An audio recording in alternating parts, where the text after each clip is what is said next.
Unti-unting nawala ang kanilang laya. Bawat galaw nila'y may takot na dala. Huni ng ibon, naging panaghoy na. Sa kamay ng hari, kalayaan wala. Di man maasahan, kalaya ay wala. Mas masahol sa may sakit na maluha. Nangihinat sila't di na makalaban. Sa bulok na sistema, kalusugan masak. Hustisya'y bulag sa sigaw ng biktima. Kapangyarihang siyang batas ng masama. Parang hayop na nakakulong sa hawla. Habang buhay nang nasa madilim na bansa. Unay bulag sa sakit ang bayan, sika'y tila pabor sa mga patayan.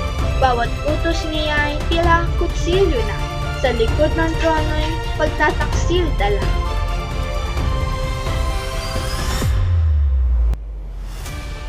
May ilan sa kanila'y humingi ng tulong. Nagtipon-tipon upang lakas ay dugtong. Sa dilim ng gabi, pag-asa'y umusbong. Imagsik ng puso, di makukulong. Pag-asa'y sumiklab sa dibdib ng lahat. Takot ay napawi nang sila'y maglakad. Mga hayop ngayon matatapang ng lahat. Sa malupit na kamay, lalaban ng tapat. Lumipas ang oras, nagbago ang anyo. Rehas na matibay, unti nang gumuho. Pagtrato sa kanila ay hindi na malupi.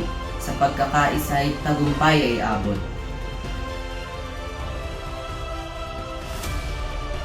Ang pagkapantay-pantay ay lumaganap. Sa kalupaan, lahat ay tinanggap. Sa huli ay nakamtan ang kalayaan mula sa malupit na pamahalaan.